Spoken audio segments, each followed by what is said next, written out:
Hey guys, what's up? Lewin here at GarageBand and Beyond. Welcome back. So today I'm going to be talking about some of the equipment that I use to make video songs, and, music videos. This equipment would work for obviously anything really that you want to make nice videos of.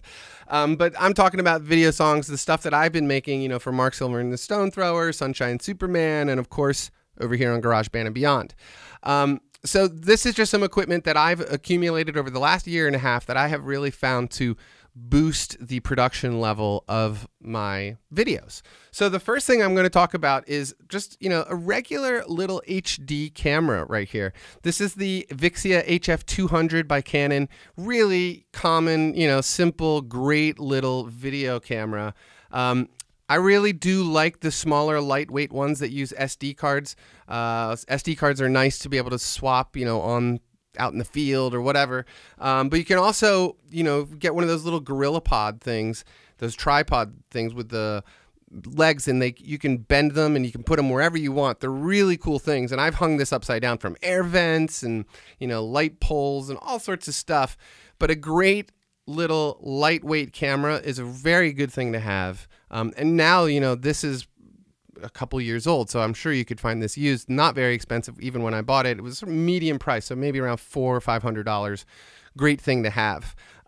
Then, I realized that I was missing something. I would watch stuff like Pomplamoose or, I don't know, anything over on videosongsblog.com.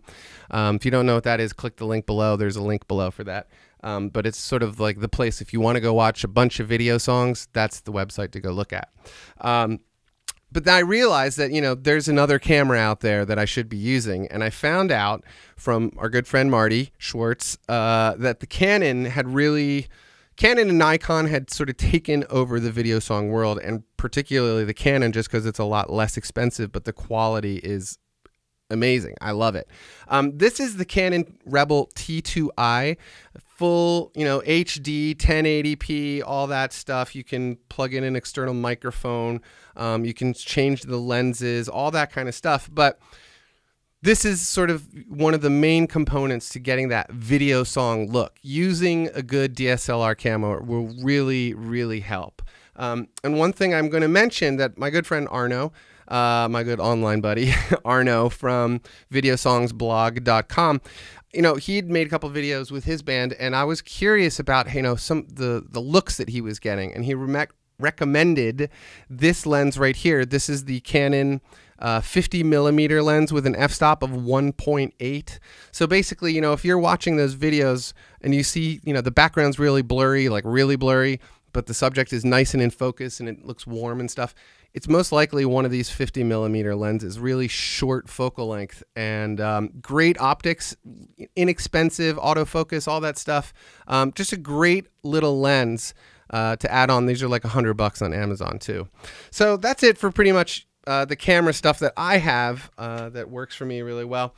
The other thing, of course, is going to be lighting. Pomplamoose, again, is my favorite of all the video song people, and I got the opportunity, I've interviewed Jack and I've hung out with them and everything, and I asked him about the lighting that he was using, and he recommended, and what Pomplamoose uses is the Interfit Easy Flow Kit. You can find them on Amazon, bnhphoto.com. They're about $185 for a pair of them. Really nice, soft fill boxes. They're portable, they collapse, they have nice fluorescent simulated outdoor lighting, tint coming from the bulbs. In fact, that's what I'm using right now. It's actually up in that corner, aimed up at the ceiling. So I just sort of get the reflection. Otherwise, it's a little too bright for my webcam. But anyway, you can see it back here. And, it's just a nice set of lights to have. I will say that they're not the most durable things in the world. So just if you do get these, take care of them, be tender with them, and I'm sure they will serve you as well as mine have. I've had them for over a year. Nothing's broken. Knock on wood. But yeah, great lighting kits for $185. Really nice thing to get. Now, if you don't have $185, $200 to buy lighting kits, it's important to remember these things right here. These little these clip-on lights that painters use. It's a painter's light. And they go anywhere, which is really nice. You know, I clamp these to microphone stands, my bookshelf, wherever I need it. Simple, $5, easy portable light source. Really, really great thing to use, I think, especially for the cost. Next thing in the equipment that I use is my Bogen tripod right here. That's the this is the 3001, and I have the Manfrotto fluid head on top as well. That's the 128 RC Manfrotto fluid head. So, you know, it just really helps. The fluid head adds some resistance. So as you're panning left and right or up and down, it adds resistance. So you get that nice smooth look instead of, you know, those lightweight tripods. It's hard to make the panning be smooth. So a fluid head will do that. And it's like inexpensive fluid head, and the tripod I found used on Craigslist for like $25. Craigslist actually is a great place to look for tripods and heads and stuff like that for cameras. Really, really great place to look. Last thing that's really popular in the video song world, and something that I just sort of made myself, is this thing right here. This is a DSLR slider. Really, really basic. Actually, you know, when I bought the fluid head for that tripod back there, that tripod came with this head, so I ended up having an extra head to use for this idea. So essentially what I did was buy a skateboard at, you know, Target. You can, you know, wherever you can buy a cheap skateboard, go buy the cheapest skateboard you can find. Take the trucks off of it, which is what I did. Then I went down to a local hardware store and bought some aluminum bar, square bar. As you can see, it's just the aluminum square bar. Cut it with a hacksaw, drilled some holes, attached the trucks of the skateboard to it, put a bolt through the bottom, and attached the head to it.